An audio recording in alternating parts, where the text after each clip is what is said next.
RT3 or RT3, sponsored by Biscuits Coffee Shop. They make sure you're in coffee. So I am Feem, and with me I have my fellow DJs. Please introduce yourselves. Yo, what is going on out there, my fellow listeners? This is CC Trainor-Ling bringing you the greatest reviews that you'll ever hear in your entire life. And we also have... Yo, we also have your boy, Littlest Bacon, son. That's me, right? Littlest Bacon. I'm the great one here. I've got many sponsors, many things, and this is your boy, Littlest Bacon. Check it out, man. Check it out. It's so awesome like that. Choose your episode.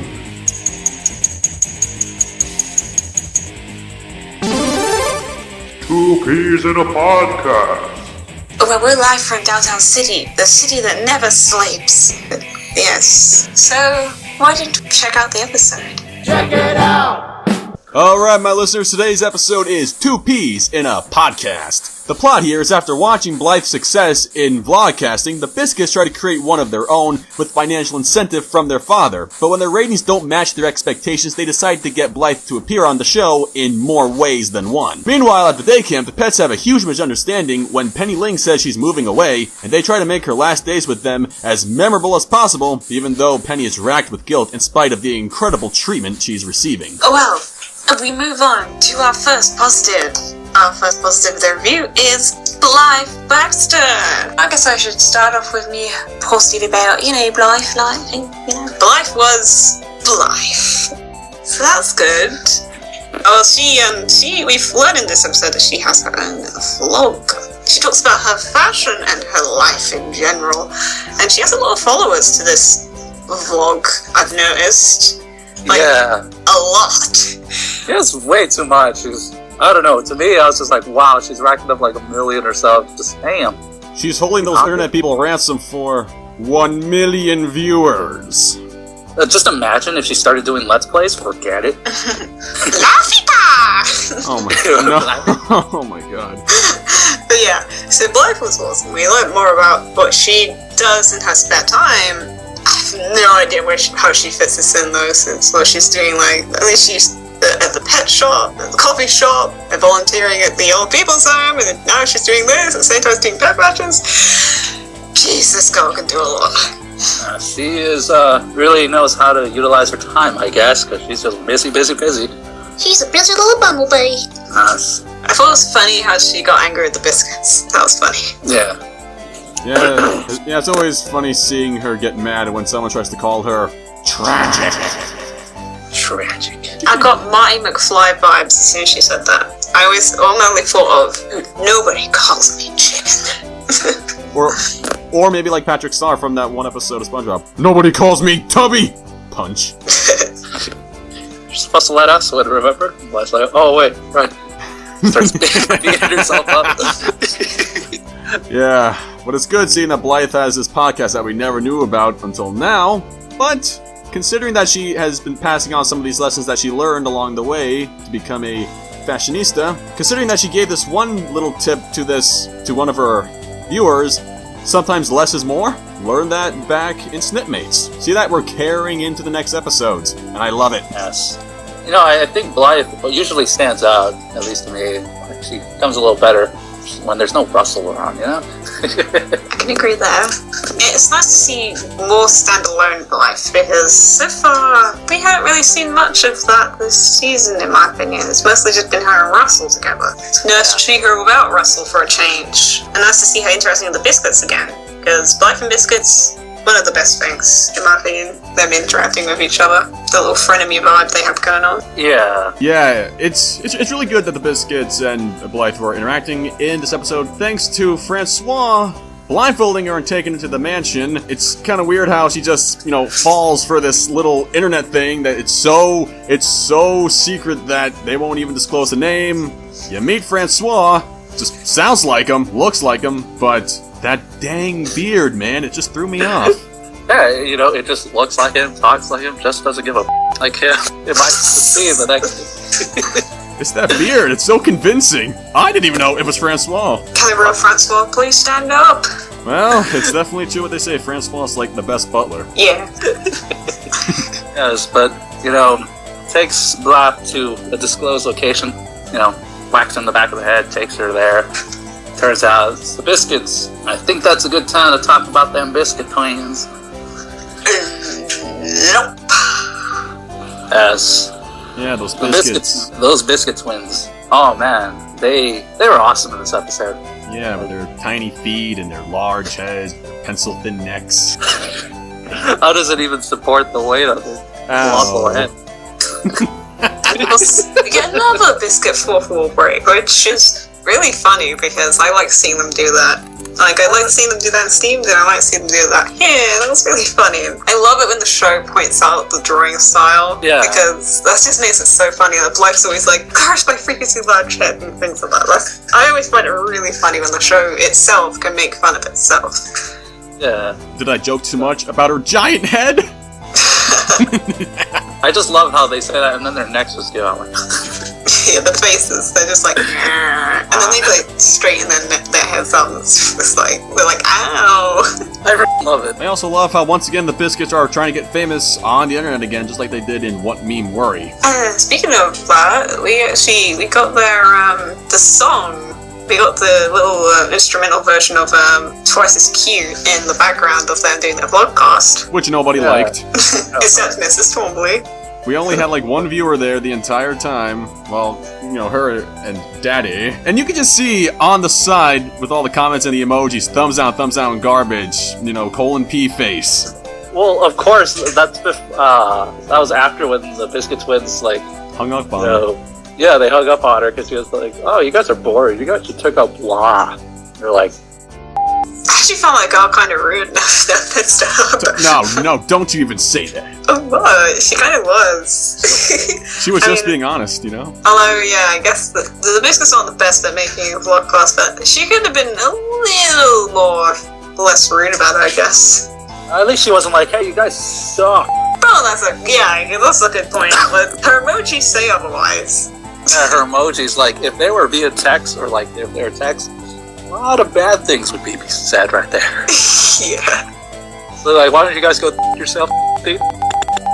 It would be the first PG episode of LPS. Well, at least the Biscuits were smart enough to put Blythe on their show, and you saw how quickly all those emojis changed from bad to good. They just want to talk to her. Yes, because everybody just cares about Blythe. And they don't care about those biscuits. Belief. I guess Blythe it just shows how popular Blythe really is. And, well, I guess it makes sense, judging all the stuff that she's actually done, like the Pet Fest and all that. So people know that she organized that and everything, so of course they're all going to be like, "Oh my god, you're so awesome, I'm like your biggest fan. Hey, Blythe, can you sign my..." Yo, Blythe, could you sell my t-shirt? So, you know, it's pretty cool that the Biscuits twins tried that, but then they went with a different route after Blythe didn't want to be part of their show anymore, and, Britney Baxter. Oh man, this is probably the funniest Biscuit moment in the entire series up to this point. It really has to be. I could probably agree with you though. It's just, see, I found it so adorable when Britney was just blushing. She was like, "What?" And then Wendy just laughing. So like, she's like, I think how her mouth goes really large, and she's just pointing at her and laughing. Just like, I mean, come on, who wouldn't laugh at that? You got crooked teeth, you got really messed up hair, you got these really ridiculous pants or whatever, you got this stuff that makes it look like you got a fat stomach, and you're just talking like you're some kind of nerd or something like that.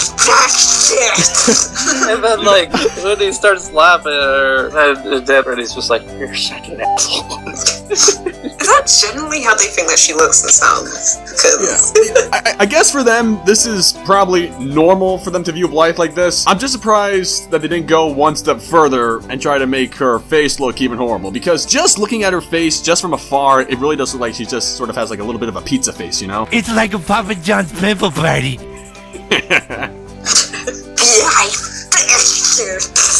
Like, "Hi everybody, I'm Blythe Baxter, and I love being on the Biscuits vlog because it's so much better than mine, and I just want to be on this one all the time." I'm convinced. I bet she has like some horrible disease. I do not have a horrible disease. She's breaking kayfabe. You like apples? How do you like them apples? That was great though, because like it's really funny how different people perceive people and like impersonate them. Because I can't believe they see Blythe like that. So. Yeah, freaking hilarious. It's mean-spirited, but it's hilarious. Let's move on to our next positive, Penny-Ling. Yes, Penny-Ling, the panda. The panda who everyone thought was moving away forever, and so she gets the panda treatment, playing games of who's got the pine cone and having a nap and eating bamboo and watching Pickle Babies! Pickle babies. Oh yeah. People papers. I'm surprised you didn't want to watch Secrets of the Wild, the disappointed Penny, sad Penny. Or that other show, that Wipeout show. I forget what it's called. Yeah. It's like I think it was called, wasn't it called like MXC or something?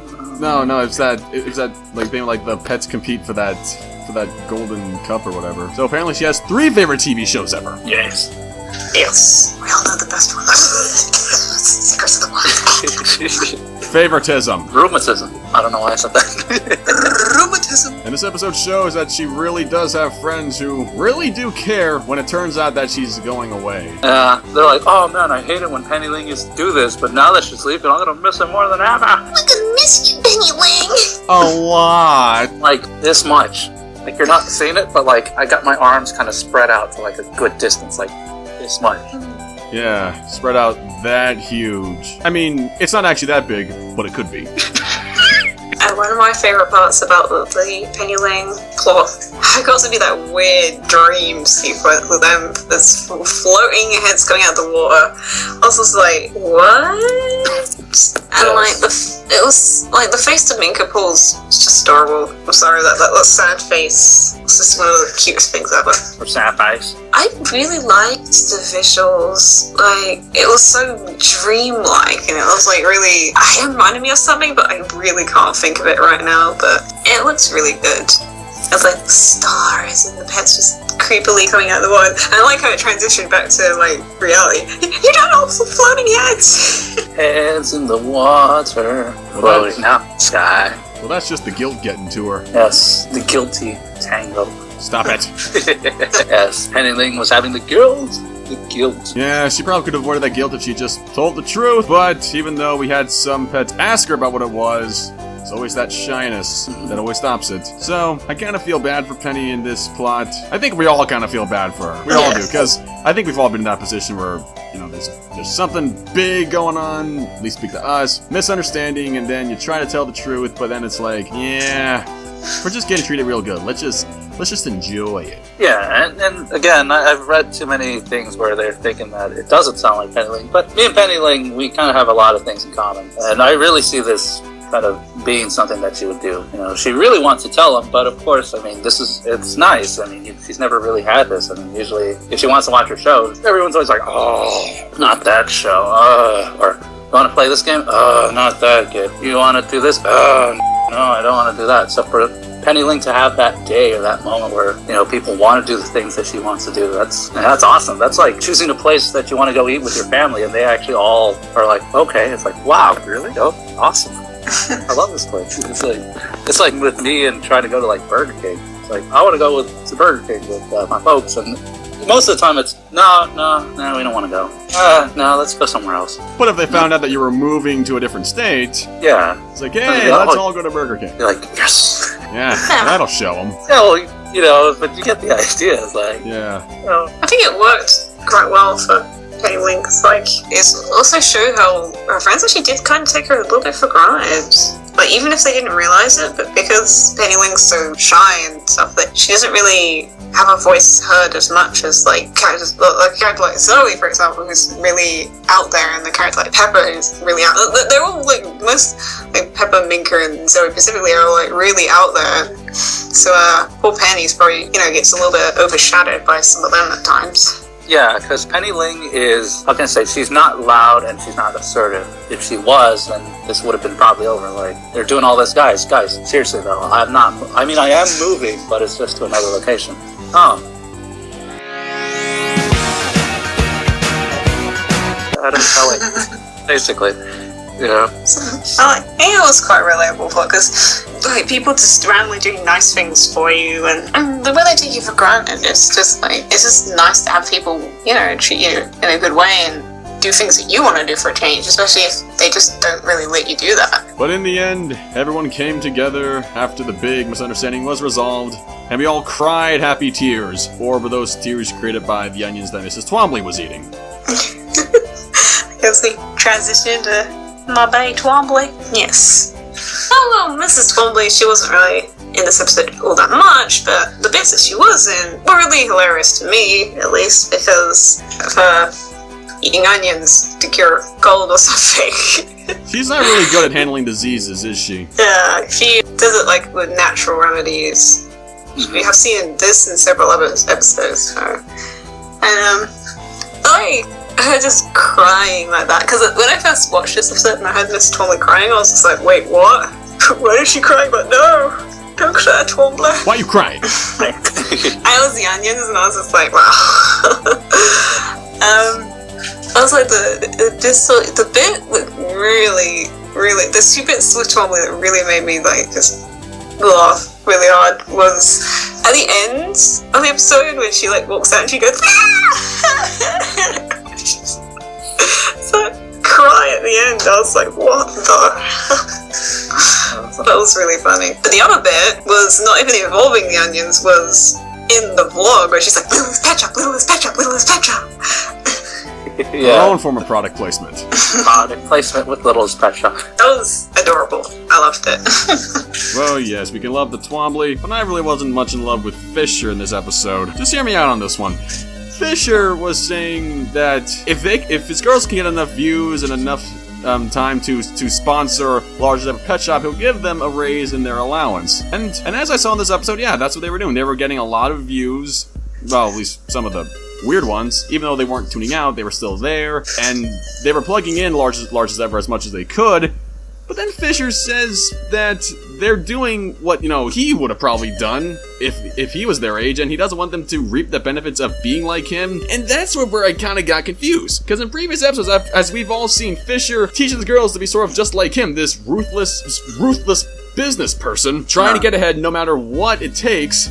And that's exactly what they were doing exactly what their father did. But now in this instance, it's not okay? I don't get this. It's just another example of parents, how it's a common thing. All parents do this, It's summed down to a quote, do as I say, not as I do. So in this instance, I guess Fisher found out that quote, listened to a Metallica song or something. And he was like, maybe I should teach that to my girls or something. I think Fisher can be really, I don't want to say inconsistent, but he can be a little bit inconsistent with his teaching. Sometimes he's like, I want to attack the pet shop. Next minute he's like, girls, you must be good, and stuff, and he's trying to teach moral. I guess it shows that he's not exactly perfect. He's trying his best, but he's not really the best. Because from what I gathered, both the parents of the Biscuit twins, or I'll talk about Fisher more in this instance, is that for him, he's still, I want to say that he's kind of new to this, because I guess or trying to teach the Biscuit twins how to do business, and he's kind of not that good at it, but he's still trying. So he kind of gets a few hits good, and some are kind of there. He's very on and off. Yeah, but I just kind of grown to know that that's part of his character. That sometimes you'll have lessons that are good for the Biscuit twins, sometimes you'll have lessons that are not so good, but he just wants them to be better business ladies than he is. Well, he's not a lady, but a better business person than him. He's not, but he could be.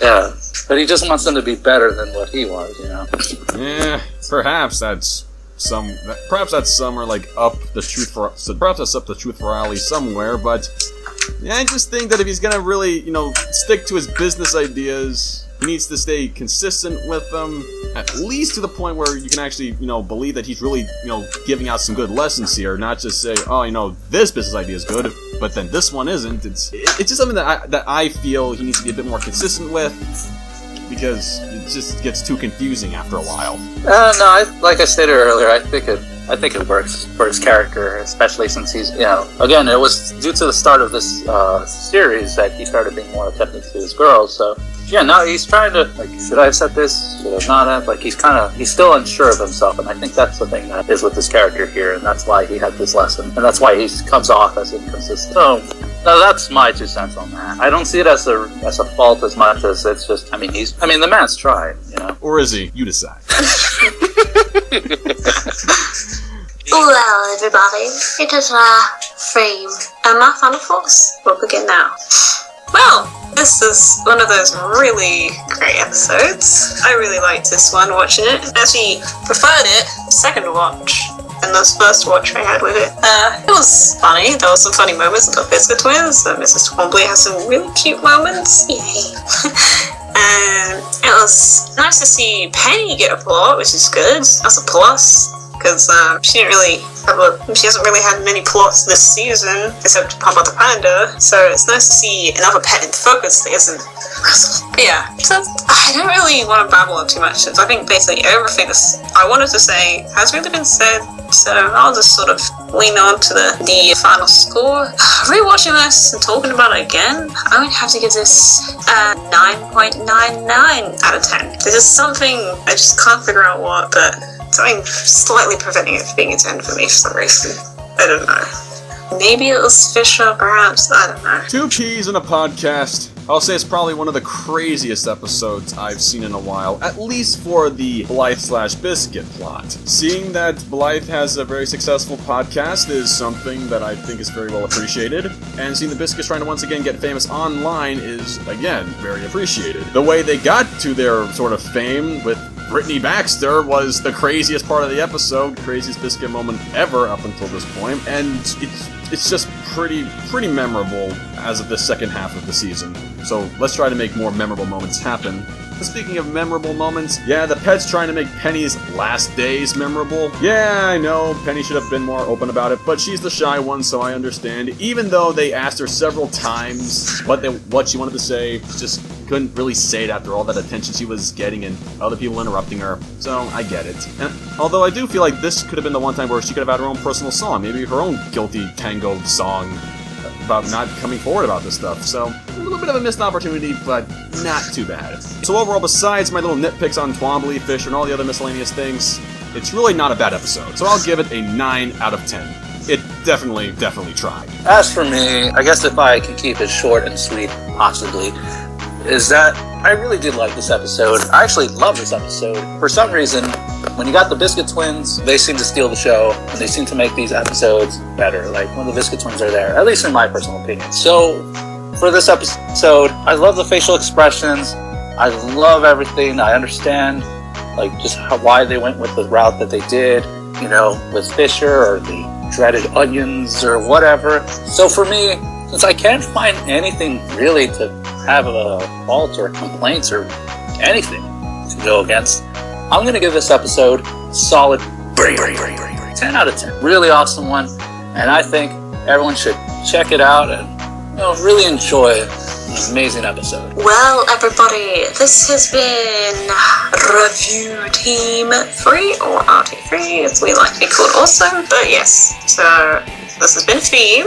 And this has been CC Trainor-Ling, who also will be glad to inform our viewers of our next episode coming out. Better be preparing yourselves for this one, because we'll be heading on to a convention that we like to call Go Figure, sponsored, of course, by Trey Blase Magazine. They always make sure that you are fashionable.